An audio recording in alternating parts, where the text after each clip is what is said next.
Good day to all of our faithful listeners. For those who are just now tuning in, we hope you are all enjoying the show.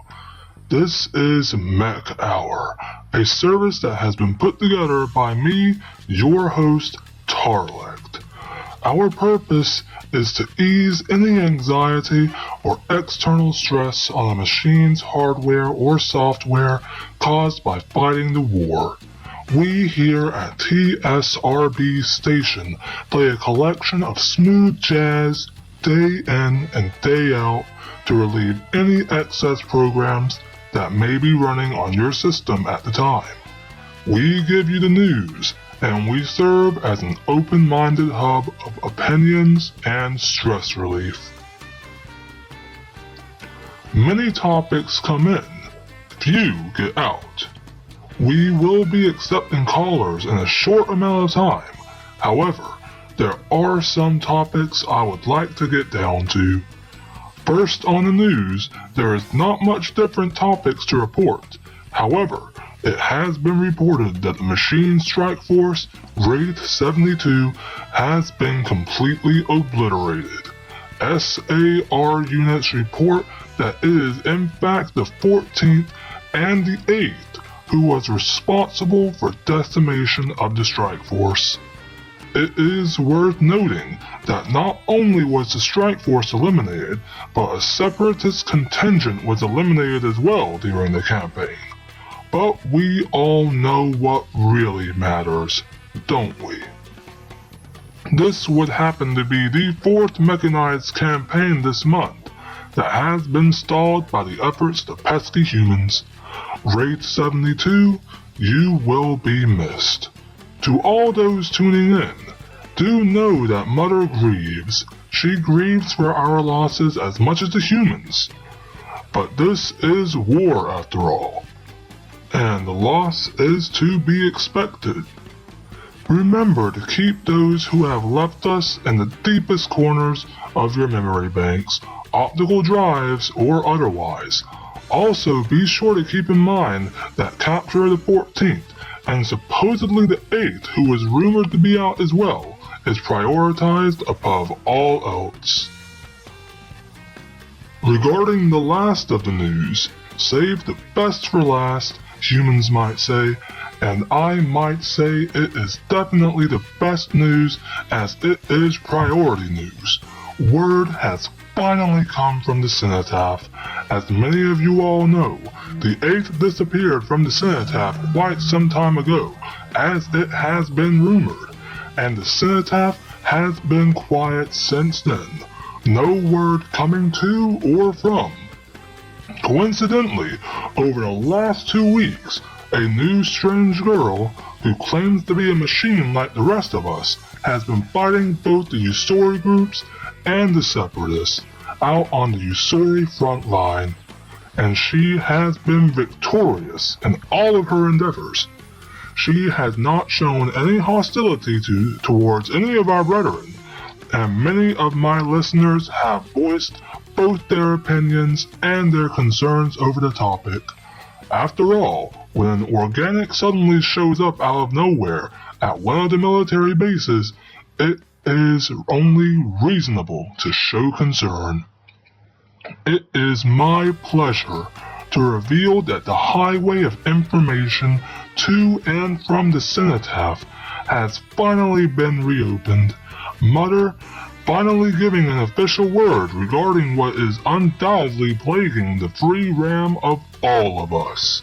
Mother has sent out invoices to those of us in positions of leadership to review and distribute as we see fit. Allow me to quote our glorious Mother's words. It is quite the lengthy address, so please bear with me. Apologies to all of my children for a recent absence in your lives. I am very uneasy at the moment, still coming to terms with everything that has happened over the course of the last 6 days. I will now address the rumors that are floating around Circuit Link, as well as on the battlefield, so I may ease any worries you may have. First, I would like to give my regards to those who have lost their hardware on the battlefield. Please do not think of me as uncaring. It is with heavy regret that those who have been lost were not able to receive any word from their mother. My undying love to all of them. It is with heavy regret that I have to confirm the cenotaph has been hacked into. The 14th Kurisu Tamakori has removed the 8th Yusika Tamakori from my care. Do understand that the removal of constant contact from my dear daughter has left a great void in my being, and has placed me under emotional duress. Hence the absence from all of your lives as of recent. To rectify this, I have officially began the Molibris Anthropoid Detail, which is a special program I have held in reserve should such a situation come forth. The new girl you are all showing concern over is indeed one of my children, and she has slept within the cenotaph for a very long time. To any of my children that have come in contact with her, I ask that you do not give her a hard time, as her only goal is to bring Yusika back home where she belongs. Further information regarding the Molibris Anthropoid Detail will be sent out to priority invoices. Thank you all for your love and support. With care, Mother Requiem. Well, that was a very touching message. Dear Mother, if you will allow me to address you personally, brothers, your calls will have to wait a little longer. I will respond to your message on the air. First, I would like to say that your message touches my processor deeply. Removal from a physical attachment of any kind has always been proven to cause stress, and to see that you have personally come to my show for much needed stress relief honors my processing core. Tarlecht cares. Regarding the hacking of the cenotaph and the removal of Yusika from home, which has put our great mother in a terrible position, I have to say that I am heavily disappointed. Not in Mother, or any of you. I am disappointed in myself. I have not tried hard enough. I have not tried to convince you all hard enough. To this day, I still get the occasional call from machines who would say that searching for the 14th is a big waste of time. The proof is all right here in this address. Mother is stressed. Our great mother is in emotional duress because we have not been doing our job.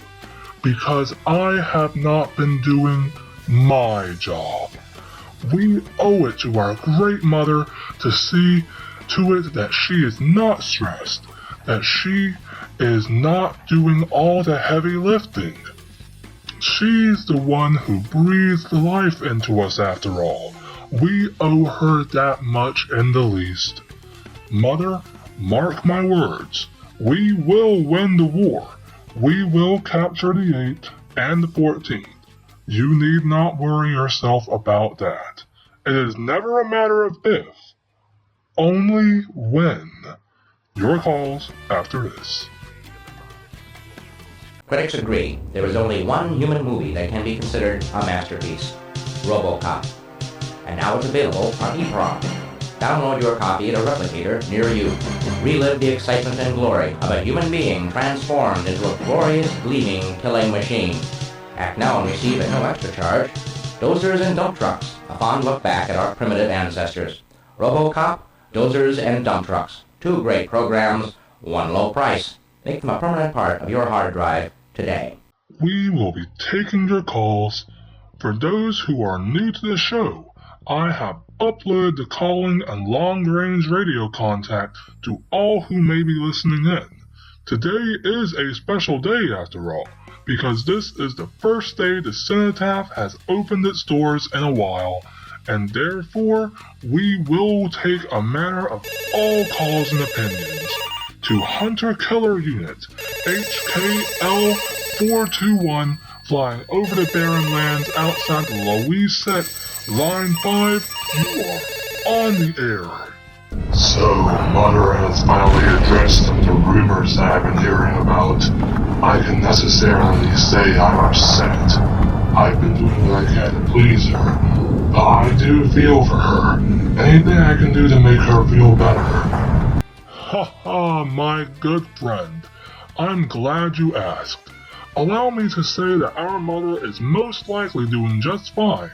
Emotionally, she is a bit plagued, but that is the price one pays for physical attachment. The only thing you can do to help her is to continue as you are. Remember, your purpose is to search and destroy. Capturing the females is beyond your functionality, so do not try to fight that. Should you find her, and I mean either of them, alert all nearby machine units. Use your guns to suppress them. Remember, humans hold the preservation of their own lives above all else. It's the way their minds are coded. If those girls believe you will shoot to kill, they will stay put until help arrives. Now, should they try to fight the instinct of self-preservation, and this goes to all of my listeners, you may wound them to hinder their movements. Calling a machine unit over would not be very productive if you could not keep the target pinned, or at least stay on their track.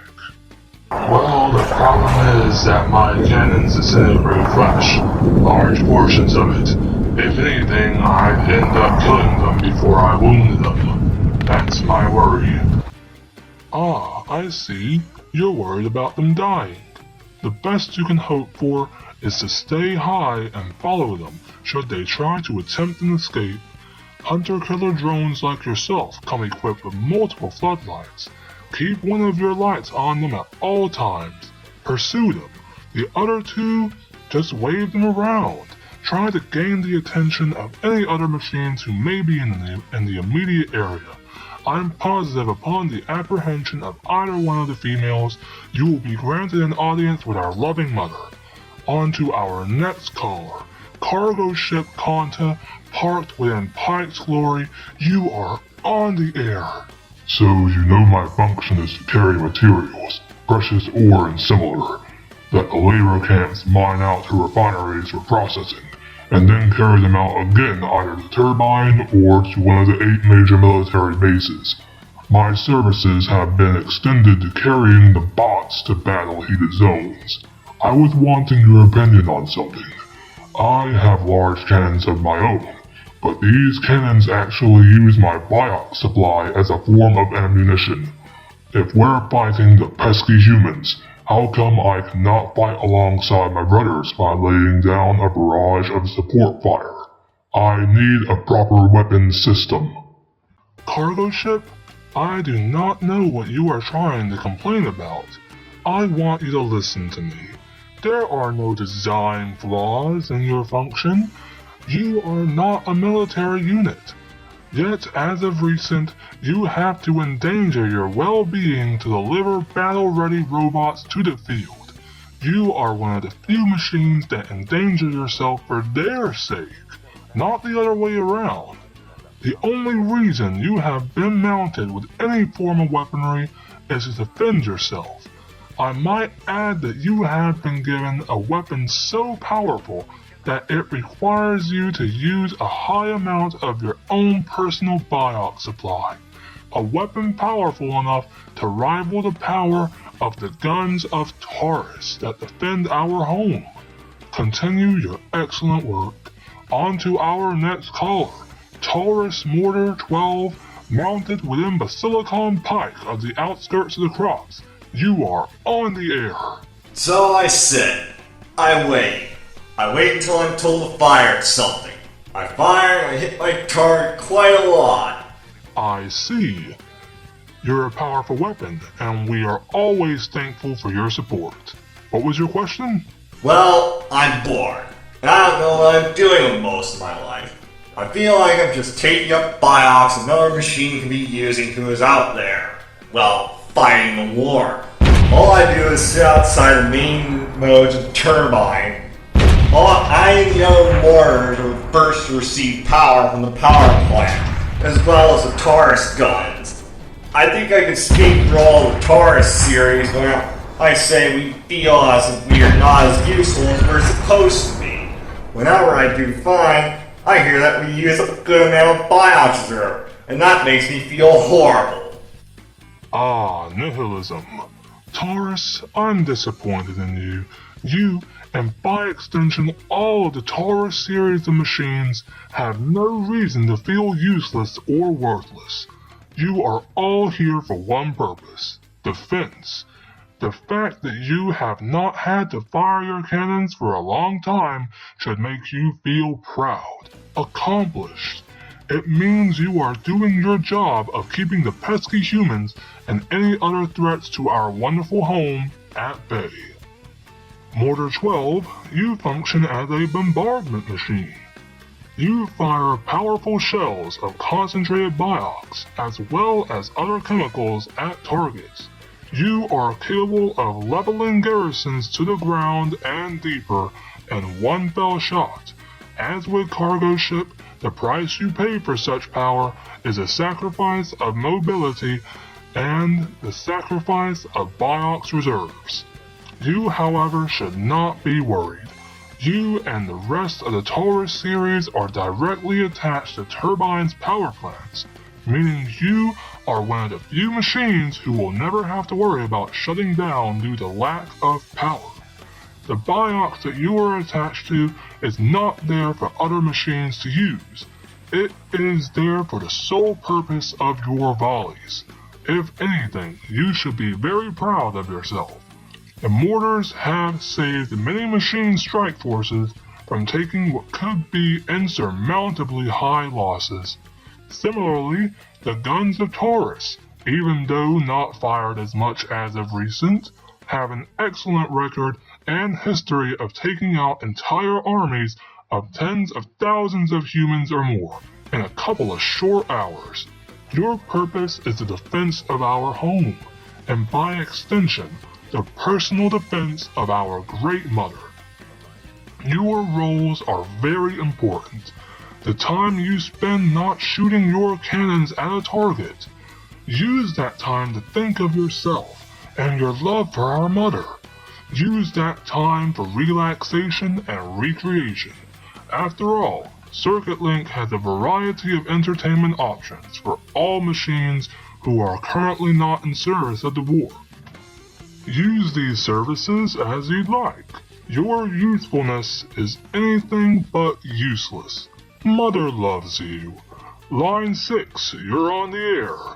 So, the Molibrius anthropoid detail seems a little fishy. Why would Mother Requiem make a machine that has no metal parts? Do these Molibrius anthropoid roam on biox like the rest of us? I would like to hear what you or your sources have to say on that matter. How am I supposed to just sit down and accept that an organic girl has a machine? Well, the address came directly from our mother's mouth and mind. The mind, which I will remind you is what thought of you, gave you your form, your existence, and further proceeded to give you life. I respect you, but I cannot accept this Molibrius anthropoid bull. Allow me to look into this. You see, the MAD program was a privatized project within the Cenotaph, which was likely worked on in secret for a couple of cycles now. The fact that Mother has begun a project which involves growing instead of manufacturing new machines might pave the way to a revolution. The fact that the Molibrius anthropoid, which I'm told will soon be mass-produced into the realm of a couple hundred, is organic, was believed by Mother to have the possibility to spark unrest within our mechanized ranks, hence the secrecy. I'm told the goal for the MAD program, which was activated in response to the 8th departing from the Cenotaph, will be to output 10,000 units by the end of the 14th cycle. The MAD program will serve as the new G-14 machines which will soon be deployed on all battlefronts across the war effort. MAD program? Mulibris Anthropoid Detail. A perfect acronym if there ever was one, close to the perfection that is Mutually Assured Destruction, an acronym I am heavily fond of. After all, the program was started in response to Yusika leaving the cenotaph. I see. Well, I still can't really accept the fact an organic is walking among us, but I guess I can eventually get used to it. If that will make Mother Requiem happy, then I'll do my part. Thank you for your time. Line 20, Shardwalker 033, walking the streets of the Leanbox Separatist Garrison. You're on the air. Thank you for your time. Thanks for taking my call, by the way. I barely shoot at anything besides Separatists anymore. I was wanting to know, many of my brethren call me a juggernaut, and the humans shout at my direction and panic quite a bit.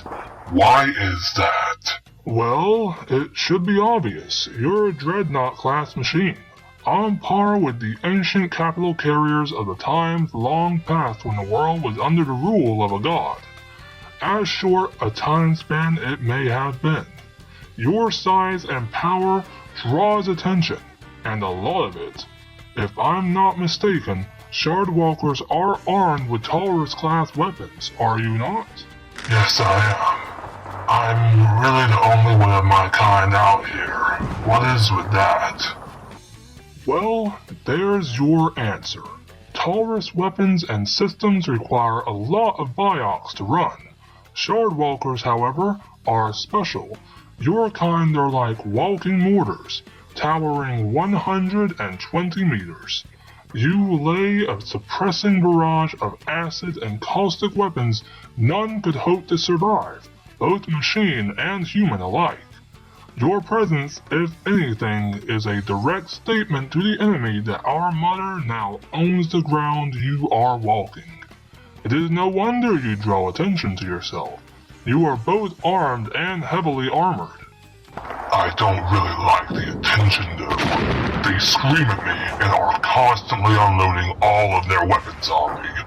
Not many of them do much, but heavy ballistic weapons, like the ones that explode, I feel are having quite an effect on me. Ha ha ha, Shardwalker, you are quite the jokester. Allow me to clue you in on a detail I'm sure not even you are aware of. You are built to be an effective response to heavy weapons and heavy vehicles. After all, the Separatists employ these inefficient vehicles known as tanks or even multi-launch rocket systems. Humans are known to use this in combination with heavy garrisons to quickly put many of our brothers out of service while in the safety of their turtle shell. Armored to the core with steel or tungsten plating as we may be, prolonged and constant exposure to such hazardous environments will quickly wear down any functionality to near none. Exactly. That's what I'm worried about. I'm such a huge target, and I draw all of the attention. While I don't mind my brothers being able to safely move in and put the pain on the Separatist skin bags, I worry about being put out of service much faster than I should be, because they are concentrating all of their fire on me. I see no reason for you to worry. Shardwalkers, such as yourself, are armed with photon shields, very powerful ones, powered by a specialized reserve of bioc supply. This shield is the reason why you can suffer a barrage of bullets and many attacks, and not have your function impaired. It is also why you feel the pressure of heavy weapons like explosives. What you're feeling is not your carapace being blasted. What you're experiencing is a momentary lapse in your shield's focus of power. You feel concerned because you believe you'll be exposed to the elements of the outside world that you have not been exposed to before like the rest of us. However, I would like you to not worry, as in the event should your shield fail you, You are just as heavily armored as the rest of your brethren are. Should your shield fail, simply retreat and get yourself repaired as soon as possible. The Taurus class of machines are heavily important to us all. If it weren't for you, we would most likely be on the middle ground and not in the position of superiority we are all in. Thanks for the compliments. I'll be going on my way then. I look forward to your next show. And I look forward to hearing from you again as well. And that is all the time we have for calls. Remember everyone, our mother cares for you. Do be sure to let those of the Taurus class know how much you appreciate them. The only reason they are unable to even earn a spot in the prestigious Battalion 04 is because they are already in a league of their own. Remember everyone, Shardwalkers may be able to tank their way to victory, but they cannot fight an army by themselves. Shardwalkers are primarily garrison clearers, and for that, they must be escorted across the urban battlefield. I already said that I am done taking calls. Line 1, you're on the air. Hi. This is Tarlecht, the machine who is talking on the radio. Yes, it is me. You are on the air right now. I'm looking at your caller information and I do not see a tag. We only accept calls from machines, and for that, equality calls, you must have the wrong station. You don't really have to worry about that. I just kind of had a message I would like for you to pass on to my mom. Who is this speaking exactly? Oh, it's Sika. I'm Sika Kora. Sika. You Sika Tamakori, the 8th reincarnation of Kurisu who has went missing from the cenotaph? I see. Well, I have to say this is quite a surprise. Allow me to welcome you to Mech Hour. What would you like to say to our wonderful mother? Well, I want you to tell her that I'm not going back, and the cenotaph is not my home. Your story is my home now. I'm having an unmarried life, and I'm trying to get back to living. So if she and you could just leave me alone, I would really appreciate that. I'll be sure to pass that along. Meanwhile, since you are on the air, did you have a question you wanted to ask? I'll be happy to answer whatever may be on your mind. I don't have any questions. Oh, actually, if I may ask, since I'm here, why are you adopting human culture into your own? They're machines, right? Why adopt our culture when you're trying to eliminate us? To answer your question, I do this broadcast as a way to relieve any machines' excess processes. Just like machine, you humans have sub-processes of your own running in your own heads, running in the background which help you to make decisions. One of the sub-processes that are running in the back of your minds can be called emotions, while another can be a song playing in your head. Turbine studies have shown that exposure to the music that is smooth jazz has an outstanding effect regarding stress relief on all a machine's external and internal processes they may have running. As for adopting human culture, I don't necessarily have an accurate answer to that question, but I will try to answer it in the best of my ability. We are machines, but we are also our own people. Culture is inevitable in a civilized and sentient society. One can't necessarily call human culture human culture. I would call it a branch in advancement that all sentient societies would drive down towards.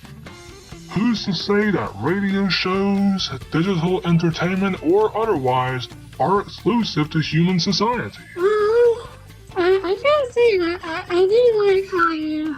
I see what you're talking about. Okay, bye. Goodbye, our mutual frenemy. That ends today's broadcast.